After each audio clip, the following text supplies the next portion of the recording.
Oh, now we're live. Now we're live. The moment of truth. Yeah.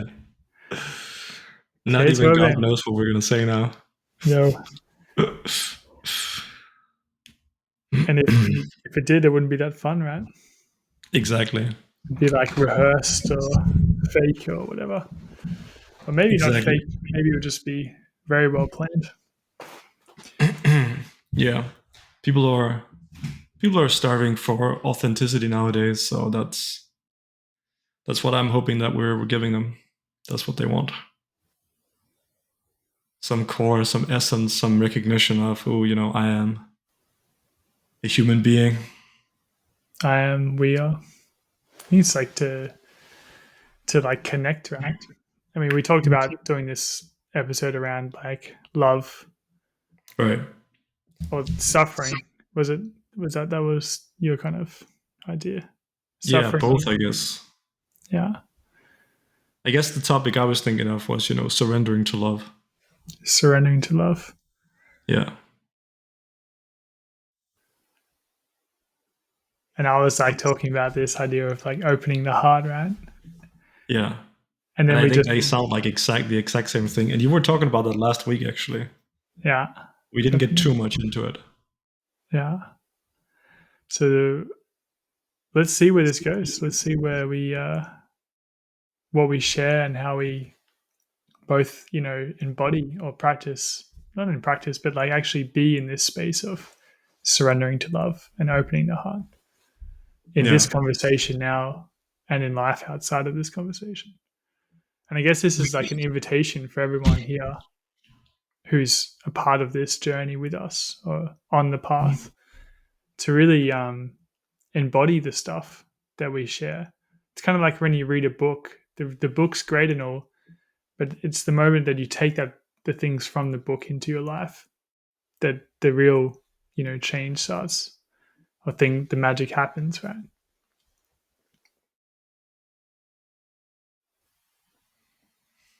Yeah. Maybe. That's true. And I think that's one of the things I was thinking about that you would probably say is that surrendering to love is it's not just about your partner, it's with your friends, it's with your therapist, it's with your different relationships. It's like, letting love in. It's kind of everywhere. Hmm. It could even be with your pets or with nature or whatever. The sun shining on your face, on your skin, right? And the opposite to surrendering to love, like what we get caught up in, what I get caught up in, you know, I'll just like share like it's very common for me to like put a barrier against that or Yeah. hold a wall like a guard, like a defense kind of like against my heart. So I'm not going to let you in, and that guard or that wall or that layer is like this emotional kind of like not letting in this fear or this Exactly. scared like child kind of feeling at least, or this kind of sense of self, you could say. Yeah, and I think you brought up oneness, and I think that's such an interesting thing because the child is one, and then at some point the child's oneness is broken, and that's the point where the ego arises, and that's the point where it stops surrendering to love, because now it's learned that there are things that are not allowed to come in, so to speak. So when the oneness is broken, the hard shell of the ego comes, and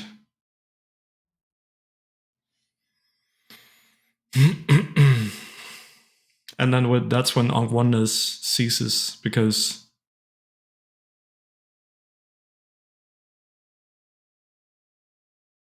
now we can't surrender to love, we can't surrender to the world. Now we have a shell that keeps the world out to protect us, right? We were hurt once, and now this shell is protecting us, but it protects us against everything, and that shell is the ego.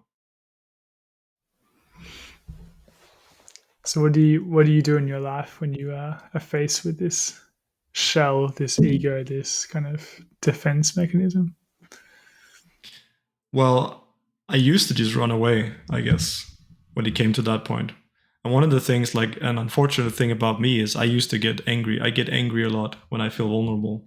And that's your kind of defense kind of thing. Yeah, because like, you know, things were done to me that were not okay, and so there's this very angry inner child. And when anyone tries to come near me, that anger comes up to protect the inner child. But the problem is, the anger is not selective. It tries to protect against everything that comes near. So if someone is here to love me, they get the same cannon barrage that someone who's there to hurt me. The ego is kind of like this very aggressive um, defense mechanism which does not know friend from enemy. It reminds me of that Japanese sergeant Onoda, who was stuck in the jungle for like 50 years after the Second World War, because he didn't believe when the government told him the war is over. He thought that was the enemy trying to trick him. So he stayed in that jungle and he was fighting against everyone, even his own countrymen, because he was so sure that he was still in war, but the war was over. And that's kind of what the ego is like. The ego is a non-discriminating defense mechanism. It cannot discriminate between friend and enemy. And it creates, from what Dutch story tells and from my own experience, it creates its own reality, right? Yeah, exactly. It sees through that lens of whatever brought you out of wholeness as a child, that traumatic experience, that wound, becomes the world you live in from then on. So if we say completely hypothetically, if you as a child, if someone did something terrible to you once and it would never happen again for the rest of your life, you would still live in that world where that was what the world was. If someone was angry towards you and you became afraid, then even if no one else was ever angry to you for the rest of your life, you could still maintain that illusion as long as the ego is alive. And that's really messed up to think about. Because as I'm sure we've all experienced both in ourselves and others, the ego is capable of interpreting its own thing in any kind of thing. The ego can think that the most friendly person in the world is an enemy, even when there are no signs at all to indicate that. The ego really truly does not need the world to create a false narrative. The ego can disregard it completely because what the ego has is emotion. And if you feel like you're about to die, it doesn't matter what's outside in the world, because whatever you see is going to be distorted by the fact that your feeling is so strong.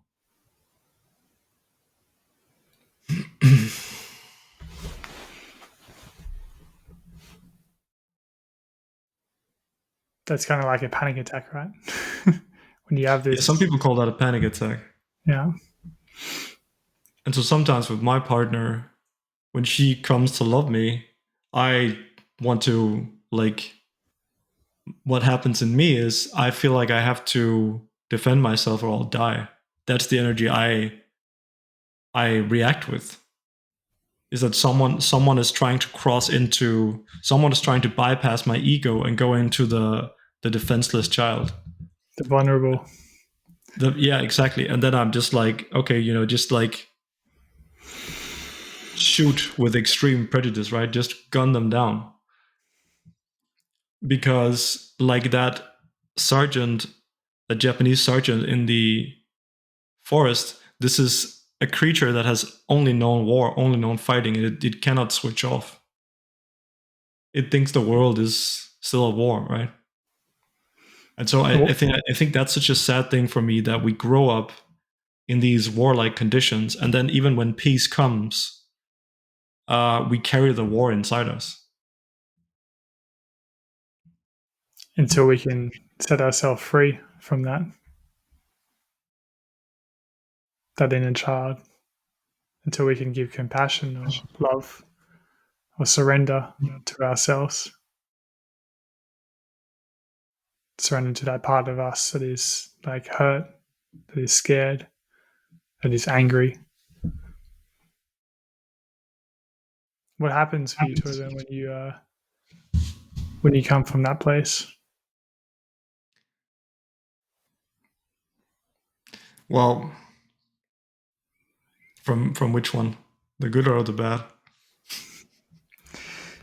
Either, but like, are you able to give yourself like are you able to surrender to love in that, or do you notice it mainly the other energies there, like the anger or the I wasn't able at first, but luckily my partner, stuck with me through the anger, which is like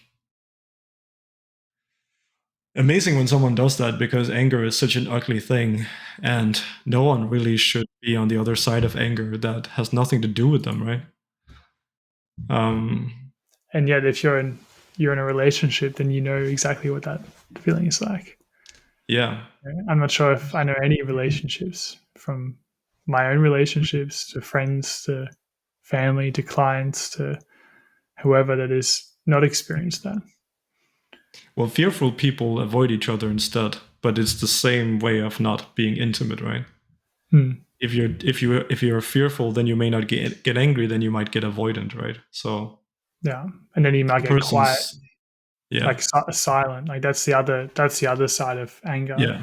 is just pure silence or A lot of people non-avoidance. are experiencing that as well, and that is in some ways more terrible, right? Because Hmm. a person who's angry is at the least still trying to reach you on some level. Yeah, People yell because they don't feel heard, ironically. and then they yell a bit stronger just to make sure that they are. Yeah, yeah. Yeah. And it reminds me of our last episode, the two last episodes we talked about, because in love, you have to put down your weapons and you have to be truthful. So, for example, with my partner, I have to say, like, I had to tell her, like, I'm getting irritated at you for when you say these things, but I know it's not your fault, and I'm not even sure why I get irritated. I'm getting irritated right now, and I don't feel like you've done anything to warrant that. And so we have a conversation a little bit, because I tell her, it's not you, and she believes me because she trusts me. Then we can talk about, okay, what's going on. And then we talk about it, and I found out, well, okay, so what's going on is, and these things become clearer when you talk about it. And sometimes your partner can see what you can't see. And sometimes, just talking about it a little bit makes it clearer. But the moment I say, I feel irritations towards you, but I know this is not mine and it's not your fault, I've already externalized that. And so now I am less identified with it. And then I track back, and then I can see, oh, so I told her something and then she disagreed with me. And that made me feel like what I say isn't valid. Like she's not going to listen to me. She's just ignoring me. She's bulldozing me. And that can Mm. happen in a relationship. It doesn't kill anyone. It happens now and then. But this wasn't even what she was doing. That was how I was reacting.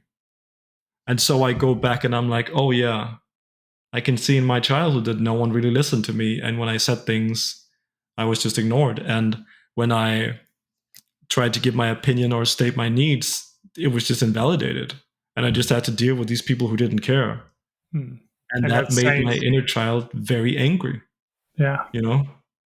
And so just talking about that, the knot starts to loosen, right? Because now I feel the pain of what happened, but without the weapon to protect myself against it. And then me and my partner can kind of go in and look in this, like the cave of darkness in the shadow of my psyche, and be like, well, okay, so this is what it is. And then I start to relax more, and then I can start to surrender to love. And because this shell we have, the ego is a shell that protects us from oneness. That's what the ego does, right? The ego is what turns us into two. It says there's me and then there's the world. There is me and there's other people. That's the two-ness. But it wasn't always like that. It wasn't like that when we were children, because we were, in a way, enlightened when we were children. Not exactly, but something like it. So the love is like a sun that starts to shine on the ego, and it starts to melting the ego. And most people, including me, in every other relationship I've had, I've resisted that melting. I did not want to open up into my inner darkness because I didn't have the awareness or the compassion to face the extreme ugliness and vulnerability and weakness and all this shit inside. I was much rather just, I was fine just saying, I'm fine, I'm good, other people are idiots, leave me alone. I'm just going to stay in my ivory tower where I'm safe. I'm not going to connect with anyone. And I don't have to sit with these feelings again about how I felt so bad for so long, Yeah. And love offers you this opportunity. Love is like the in the morning the sun shines on the flowers when they're still closed, and when the flowers get enough warmth, they're like, okay, it's safe to come out. Then they open up to the sun, and that's what love does to us. But most of us do not surrender to love. Most of us, I mean, for 36 years, I have not surrendered to love. Maybe in some, in Maybe in small small degrees. amounts. Yeah. In small degrees with some people in certain things, but never all the way. Like talking to you, Jonathan, the conversations we've had, I've also surrendered to your love when we were talking because you also have a lot of love and compassion. So that's also allowed me to go a little bit deeper in myself and accept myself deeper. And every time I do that, I feel more relaxed, more happy, less neurotic. So when we can surrender to love, the what we get out of it is unfathomable. It's everything we want. Everything we want is just to be one with the world. And every time a little bit of that shell melts, we get a little bit closer to life. We feel other people. So this surrendering to love it's a psychological death because the ego is a false self. When we created the ego, it was a way for us not to be one with the world that hurt us. So when someone comes and says, I want to love you, they're saying, do you want to die with me? Do you want to go back to oneness? And most of the time we say no. Do you want to rejoice in love? Yeah. And we Do say you want no. to look at the very thing that took you out of paradise so that you can get back into paradise? And when you say no to that, it's not like you actually say no to it. Maybe you do actually. I don't know. But it's like we say no in our like behavior and what we do, right? Yeah. People who have been neglected, children who have found betrayal with their loved ones and their parents and all these things. And then suddenly some partner comes and they're like, just open up, just relax, just fall apart and trust me completely. That's fucking insane. Like, no, I don't want to do that, It's going into the battle naked, right? And everyone's Yeah, shooting this at is you. this is the gooeyest, softest, weakest part about me. If I expose that to you, you'll kill me, You can kill me if you want to. I can't do that. Yeah. And that's the great Paradox. paradox. And that's where, you dropped in a little bit on that a few times now, but that's where compassion lies, right? Compassion for the other person, but also compassion for yourself. And I think that's like a big, like when we were sharing this now, that's a big thing that came to me. This surrendering to love, being compassionate, giving yourself that self love, or giving the other person that compassion when they are reacting or they are coming from that place of ego. Yeah. And you can see that clearly. And maybe sometimes you don't. Maybe sometimes you get caught up in it and you're both reacting. And this compassion kind of cuts through, this love cuts through all this shit and goes straight to the heart of you and the other person.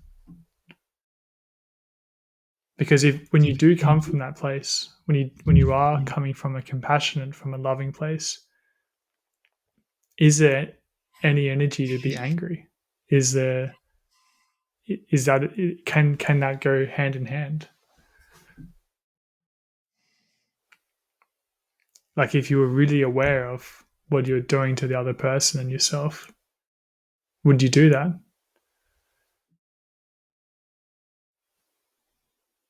Yeah, that's why Sometimes we do, right? Sometimes that's we why we hurt. feel so bad afterwards because we're like, this Yeah, is not me. I would never hurt you like this. I don't know why I did. I don't yeah, understand. And so it's for like me and my partner both come from very traumatic situations. And the sad truth is that if there's a lot of trauma in both your baggages, then you're gonna just have to be kind of large with each other because it's gonna be difficult to get there, right? You got your work cut out for you. You do, and you can choose someone with less trauma, but usually that means it's a person that also cannot really see who you are. So some people find kind of safe, simple people that love them and are stable and are there no matter what.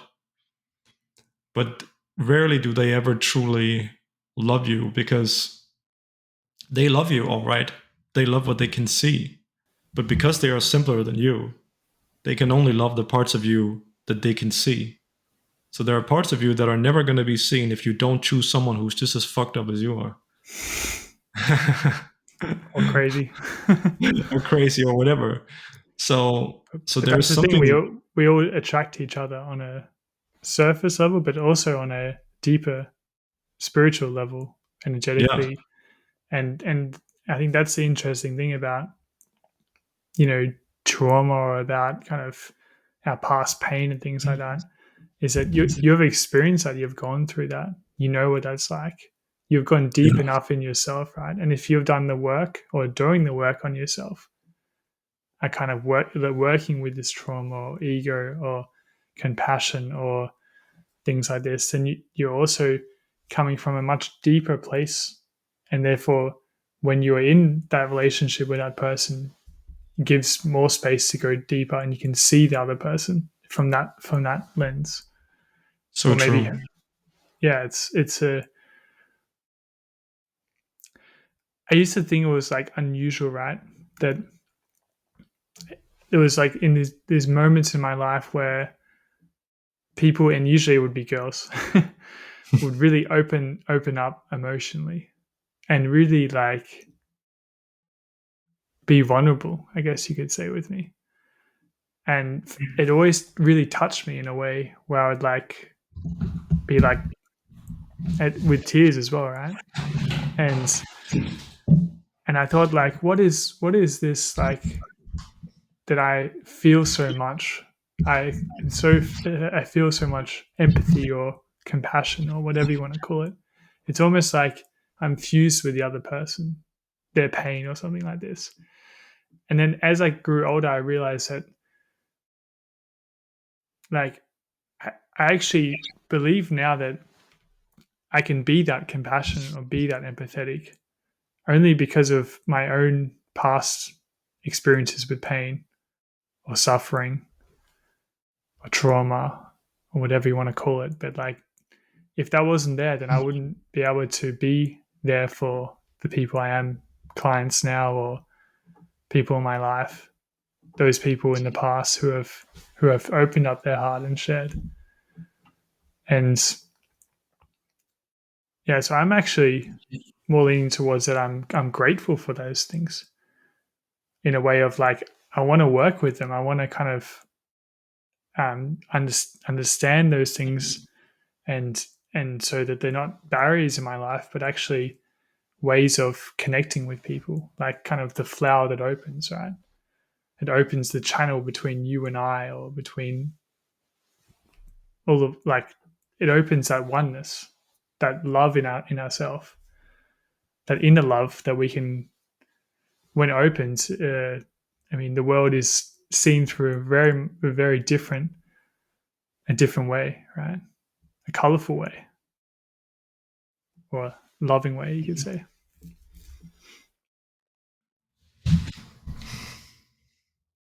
Yeah, every trauma you actualize, go through, opens up a new part of you that you wouldn't have had otherwise. I think it's a funny quote, but I think Buddha was the one that says that you don't know you have a heart until someone shoots you in the heart. And that's, it makes you richer. It's like a stew, the longer it marinates or stews, the more taste it has.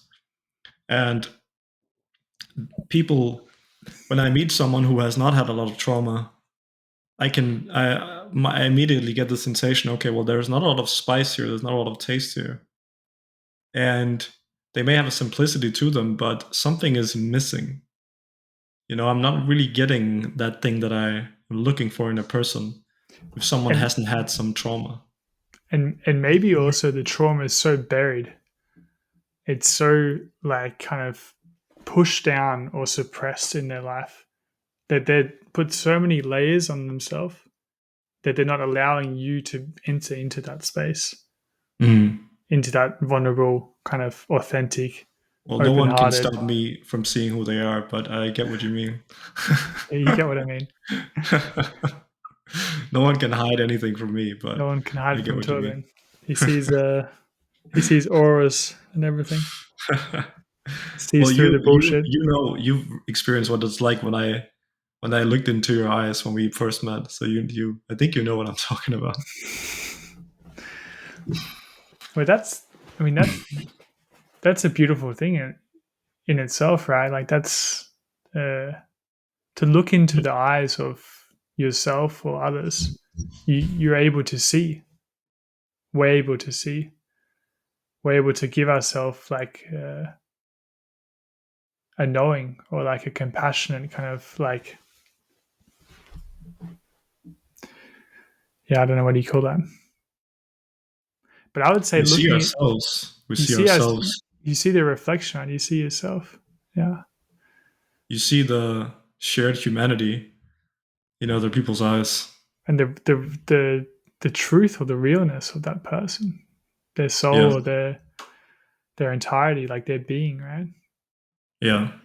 And you know when we did that together, that was a pretty special moment for me because I felt very naked in that. Right? You Yeah. know, I wasn't physically naked, but you were looking at me in a way where you know there wasn't. It was very hard to hide anything, right? It And I lights up it lights up everything as well inside if you dare to do it. and I remember you actually said to me, I don't know if this was that moment, but like it was maybe that moment that you actually said to me like, okay, like if you can take off like the niceness mask or like the nice boy or whatever it was you said, like what's there underneath that? And I was like, I remember there was a really strong sense of sadness actually came out. Yeah. And it's really interesting because like I feel like that's a way of you seeing, or like we can all do that with whoever in our life. But looking You into do it too now. looking into the eyes of somebody, you know, maybe you can see that, and you can also give space, giving that space for that person to be okay with not having the barrier up, not having the walls up, the defenses. And what's left is for different things, it's different. It could be being scared, it could be sadness, it could be anger, it could be whatever it could be. But it gives space, whatever is in is behind that to arise, to breathe, you know, to open up to. Yeah, if you can surrender to their love through them looking at you, that's that goes very deep. Mm.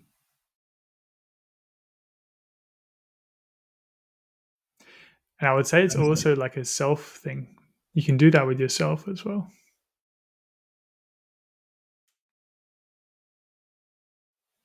You're kind of contemplating that. You can, but people have gotten a bit wacky sometimes from looking too much in their own eyes. I will say that. Not everyone can handle that. But even through like recently, I've been doing this meditation with clients, and I would say it's speaking about this whole thing that we're talking about now, and it's really going into kind of this like inner child trauma that maybe we don't even know aware of, but all of us have something in our childhood that is holding up these ways of like us doing the things that we do today, right? And some of those you know, counterproductive, you could say, or like some of those are barriers to love or to the things that we want to be in this moment. um, Now I'm like just talking about this too much. Anyway, I think but they all are. That's like a big thing, right? That every defense mechanism has a cost, and it's always a big one, almost yeah, always. and there's like a certain depth of suffering. I think that's something we don't often talk about. Like, who goes around talking about I'm suffering or like you're suffering or but I mean if you look deep enough in yourself or and that's the beauty of this meditation, right? That through this, you can go further and further back in your life into a moment of when there was that trauma. And there can be different traumas, but there was something that was so strong holding up all these other layers upon layers upon layers of suffering, you could say, or emotional um, hurt or pain, And when people are able to see that, when people are able to like look into their eyes and give through like a meditation or awareness and give themselves that compassion, right? They're able to also,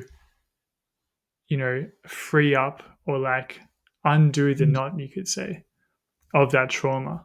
And the trauma stays, like the feel, the emotion of feeling stays, but the realization of that trauma and all the rest of the stuff kind of like starts to fall apart, Yeah, which is quite magical when you see this happening. Like um, yeah. And if when the I other stuff experience it. disappears, then trauma is just like a naked emotion. And the moment it is that, it's already starting to dissolve because you're just being with it, right? Mm, It's going to be very. It can be very strong. It can be very like an interesting thing about trauma emotions when you get close to the core of one of those is they can affect your body very strongly. And that's also why I say that all illnesses, 99% of illnesses are caused by psychological problems and traumas, right?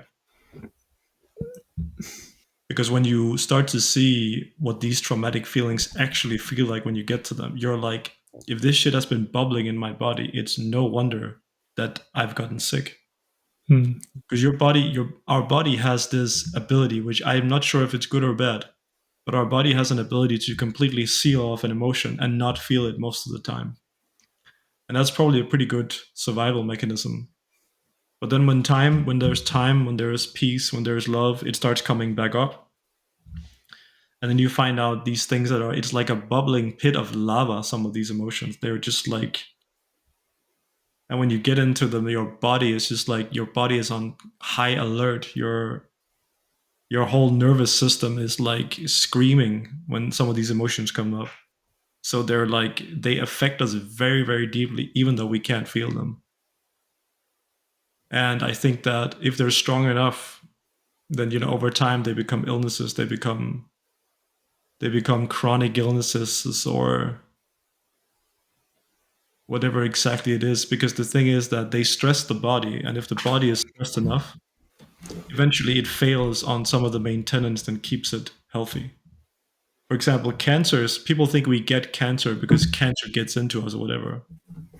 But as some people know, we have cancer all the time, and the body kills those cancer cells.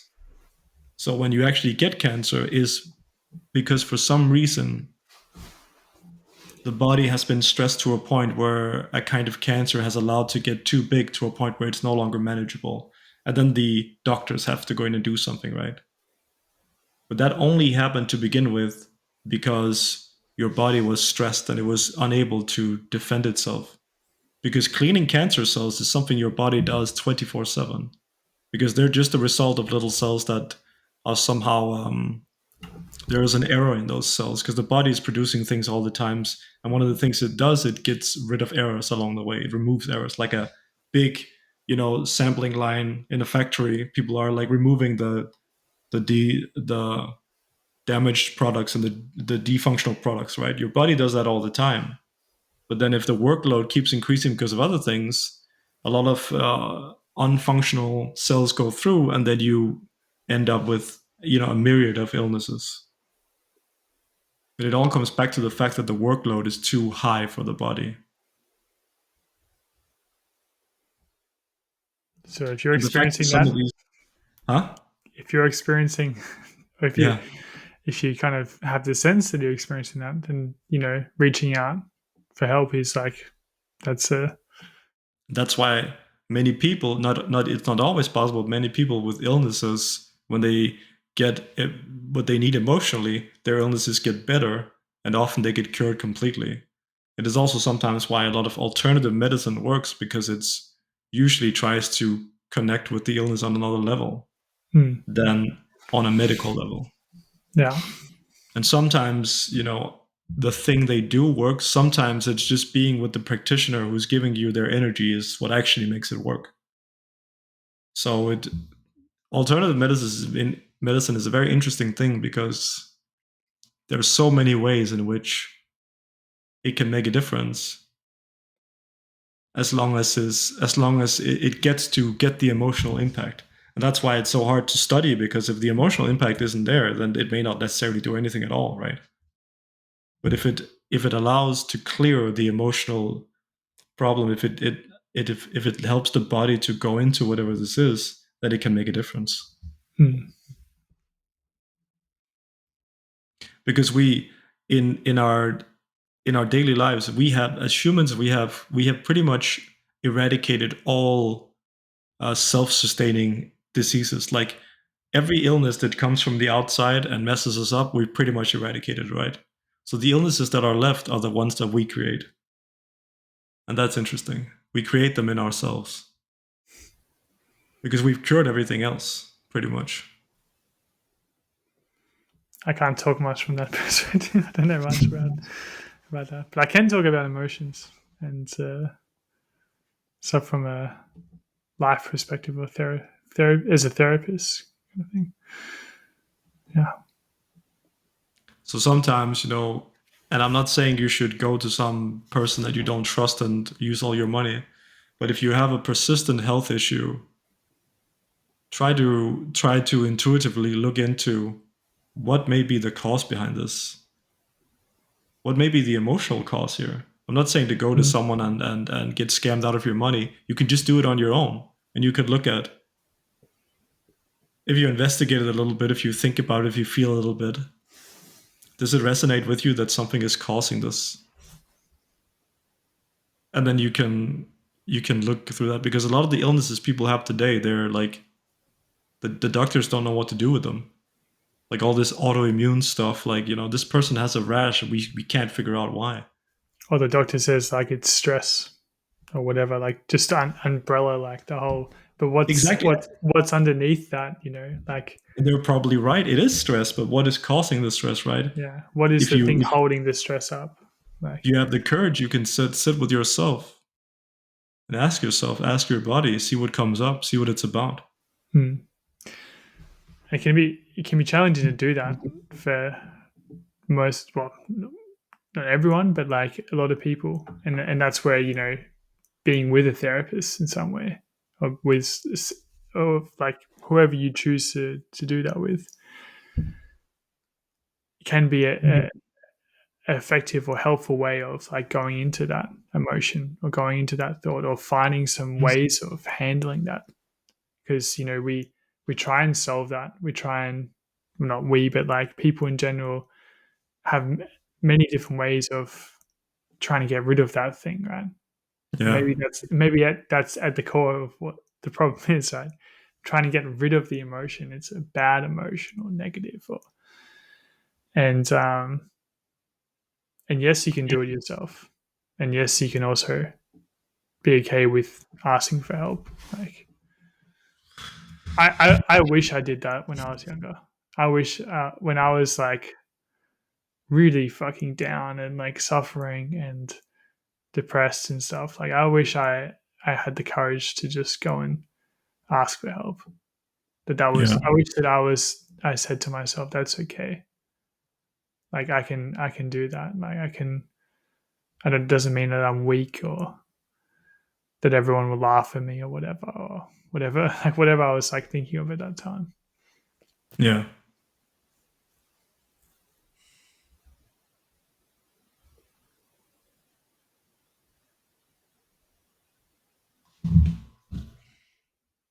coming back to love. I think that's a big theme for me myself, because my partner's like, just let me love you, and I'm like, no, I don't want you to love me. I was gonna achieve this enlightenment shit on my own. I was gonna become an island. All this fucked up world, all these shitty people, all these things they did to me. I was gonna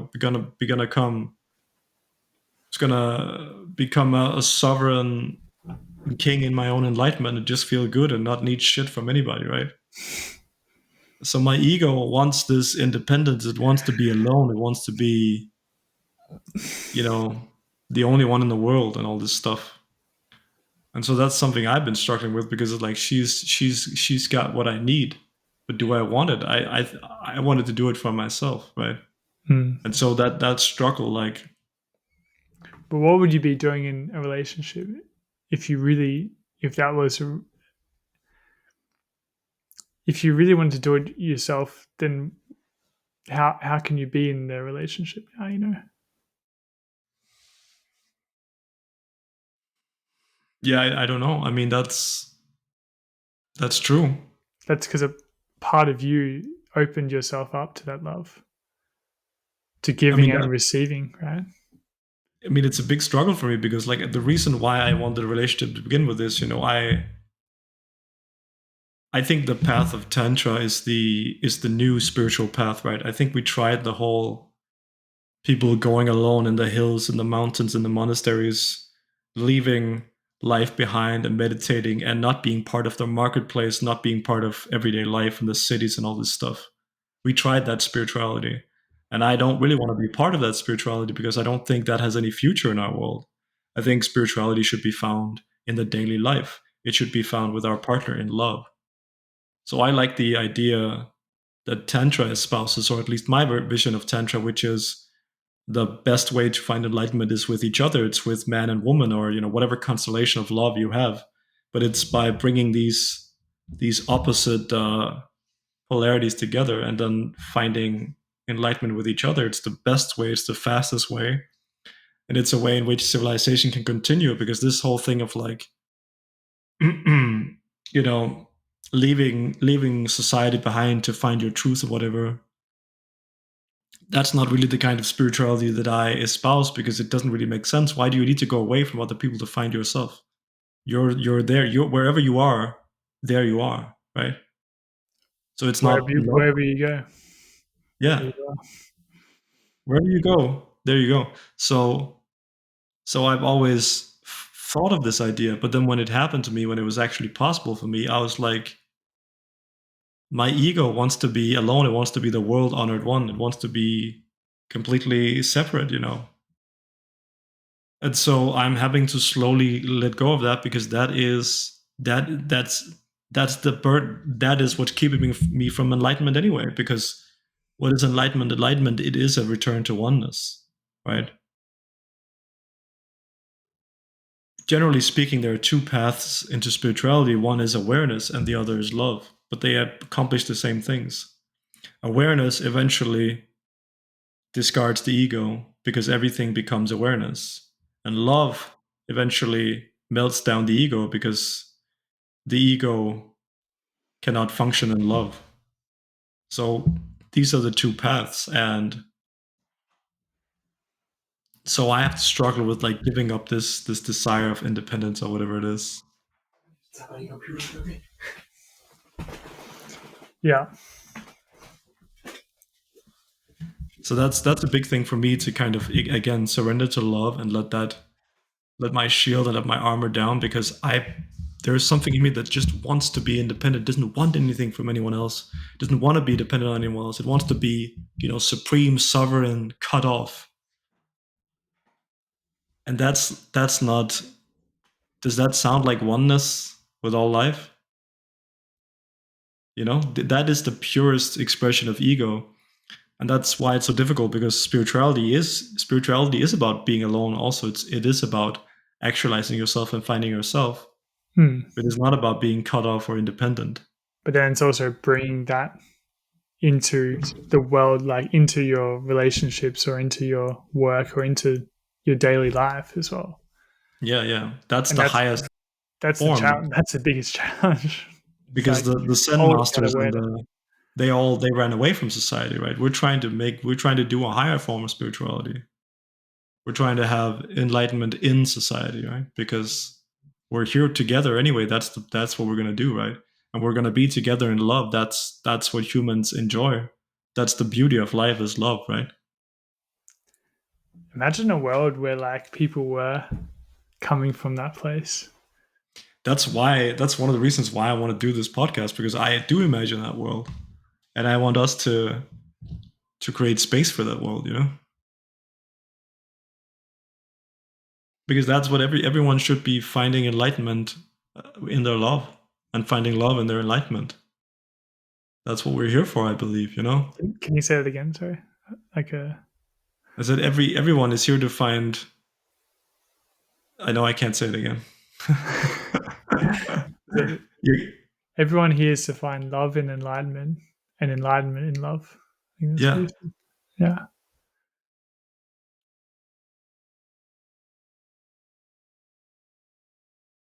because there's a sort of sadness in having to go to a monastery for 60 years to find enlightenment, and then you got 5 left or something, or whatever it is. Like, why can't we do it together? Why can't we do it in love? That's what we need. That's where it's needed. But I've talked about that for many years. But then when someone actually comes and offers that to me, oh boy, it's different. That's another level. That's another. Yeah, because now I have to give something up. Now I have to sacrifice this ego that wants to be independent, and I have to stop fighting love. I have to surrender to love, and that's Can you do that to them? Can you let go? Can well, you open up? Open your heart up? I refuse to ever bow to fear. So it's not a question of whether I can. I must. I will die trying if I have It's a to. matter of when. Yeah, fear will never control me. So I'm doing it. I'm working on it, and I'm reaping great benefits from it. Surrendering to love is the greatest thing I'm ever gonna do, and it's gonna take me back to what I lost. Hmm. Back when I was thrown out of paradise, when the child was no longer one, when I was no longer a child. Bringing you back to oneness, right? Yeah, because we are one at all times. The ego is this false shell that we hold up to protect ourselves. But it's like sitting inside a cardboard box and not wanting to let the world in. It's a joke, because the world is already in anyway. So, why not just become one with it?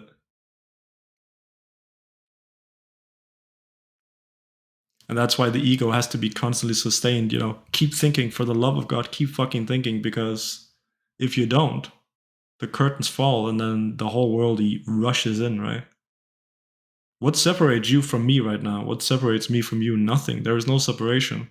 That's why we constantly have to protect ourselves, because the world rushes in. There is no. We are one with it. It's like, everyone. If someone pees in the swimming pool, suddenly everyone realizes that, everyone is in that pool together. You know what I mean? And that's what life is like with emotions and all this stuff. It's we're all blending together all the time. Hmm. The But we idea don't. of separation is nonsense. Like, just stay in a room with someone who's very happy and see what that does to you, or stay in a room with someone who's very unhappy and see what that does to you. Even if they're far, if they're on the other side of the room, see what it does to your mood, right? We are already one. And that's the thing, to like be with that idea or experience, you could say, even of maybe you don't believe so much in this stuff, but if you really just kind of open yourself up to that idea, like what you just said now, like the environment that you're in and how you're affected by that, that is in itself like a result of how connected we all are. And children see, like when you look at kids like growing up, you can see that in their way of interacting with the world. They're at one. They're completely at peace. They don't like, they're connected with everything present to the, like they see the pureness or see the, they don't only see, they experience that love in such a, what, it's such a whole way, right? And we all have that within ourselves. And so like this is like kind of going full circle back to that place with a kind of an awareness around it, right? Because if you're able to find the way back, if you're able to kind of know how to come from that place or just be in that, from that space of love, then you will realize that it's always there. Yeah. It's the ego, it's the layers and everything else that is holding up the reality that we hold ourselves from seeing or experiencing in every moment. Every particle of the universe is deep love and deep peace and deep bliss. Everything is made of that. But the ego keeps that understanding away from us.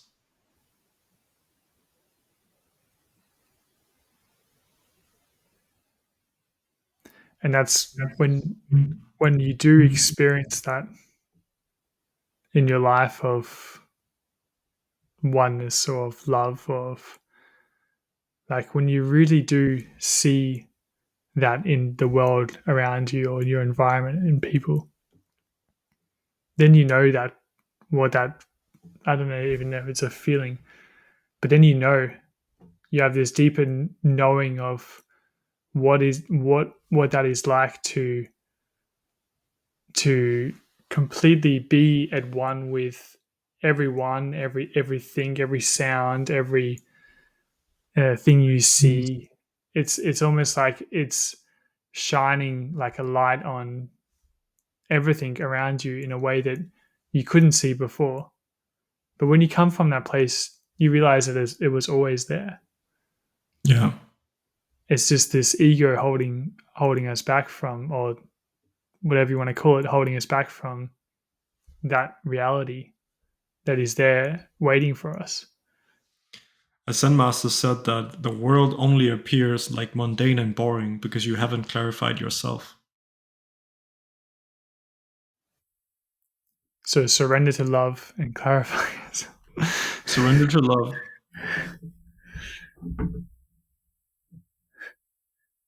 And that's it. And become In one.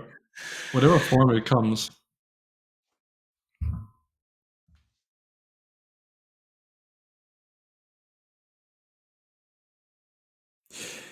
Man, I love that we're sharing this stuff, that we're talking about this. This is like,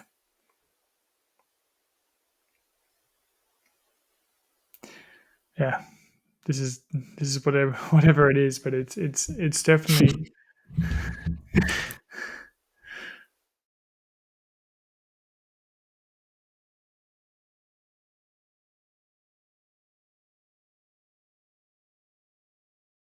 I just feel the deep importance of this when we talk about it. You know, of like what it can do to the people's lives listening, how it can shape you and your life and your relationship and your sense of self and sense of the world and maybe purpose and all these kind of things. Like this is like the core, the kind of coming back to like just taking off all the bullshit, the layers, and like what is left, you know, like that's this oneness, this love, this kind of pureness, this you know, that is always there, always waiting, always knowing. What a place to live from and be from, Yeah. to abide in.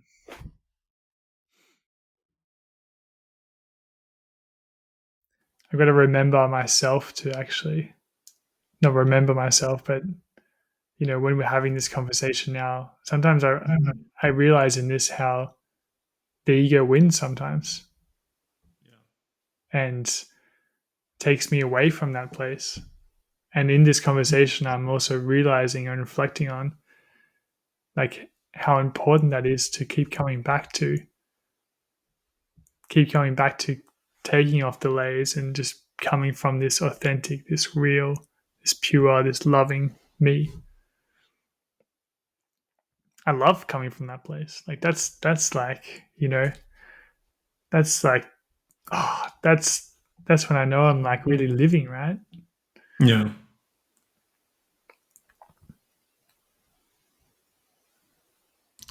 And that's why it's so important in relationships to like forgive each other, over and over again.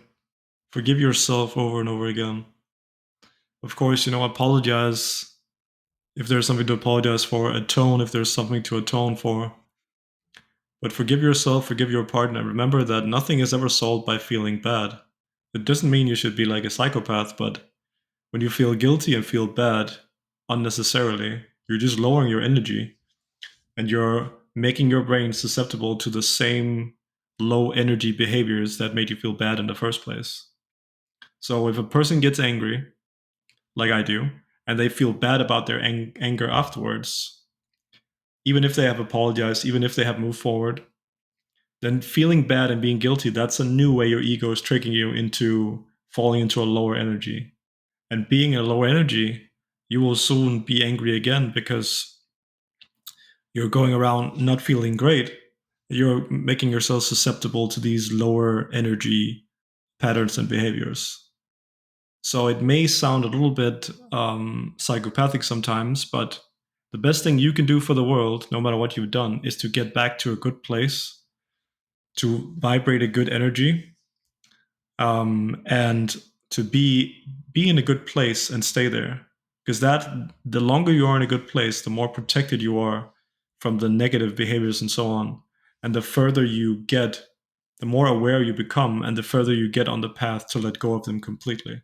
Of course, I say, atone for what you did, apologize, take responsibility, do what you can for the other person, but don't sacrifice, don't punish or torture yourself. It doesn't change anything. It doesn't make the world better. You just vibrate more negativity by torturing yourself. And that's where forgiveness and compassion kind of come in hand in that Yeah. process afterwards. And often in relationships, when you get together, what love does is it goes deep in you and it brings all these things up. And sometimes it's just exposing it so it can be flushed out. So if you are feeling bad about it all the time and feeling like, oh, I'm such a bad person, I'm such a terrible person, whatever, then you're stopping yourself from being elevated, which is what love's trying to do to you. It's trying to elevate both of you. So of course talk about things or whatever, but understand and honor the importance of getting back into a good energy and forgiving each other and yourselves. Because love is vibrating this stuff out of you by giving you this higher energy. And love creates awareness as well, and awareness creates love. It's all interconnected. Because when you feel love, you like being present, and when you're present, you're more aware. So open your heart to it. It's open your okay. heart to love, It's open your okay to heart to get. forgiveness. Yeah. Remember, the world doesn't benefit from you feeling bad about yourself. At some point, that's just self indulgent. Do what you can do, then set yourself free. And the same is for other people, right? Hmm. Because you're here, if you're listening to this podcast, your purpose in life, one of your highest purposes, is to be here to vibrate a high energy and to raise the energy of the entire planet and for everyone you come into contact with. That's what you're here for, because that's what the world needs from you. And that doesn't mean being positive, it means being okay with what is and not carrying anything that you don't need to carry. Just being in yourself as it is, so that the world's vibration can be risen, so that we can, stop living in this insane madhouse that we're living. It only comes above by individuals like you, like me, like Jonathan, who are frequency holders. We're seeking our own enlightenment, that is true, our own love. But we are also very much here to spread the new energy of the higher frequency, which simply means to live in a way where you don't suffer unnecessarily. And you just try to be in a place of harmony with what is, whether you're happy or sad or whatever you feel.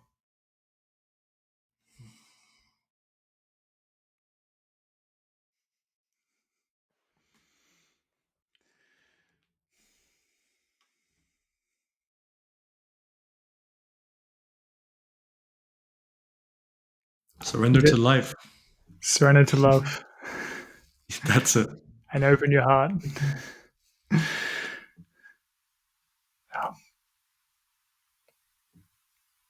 We can all come from that place and learn something from abiding in that love for ourselves and others. Is there anything you want to leave our listeners with today, Tobin? I think we managed to circle everything. What about you? That's it. No, I feel like I feel pretty at peace, right, with what we've kind of shared today, talked about, conversation. And of course, like,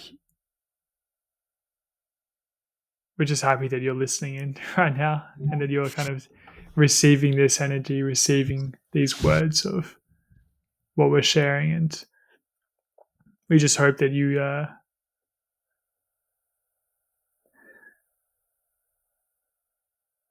can be able to be yourself and to be this loving you to others, to your partner, and to yourself. And that's it for me. Yeah, like a great saint once said, love and do what you will. See you on the trail.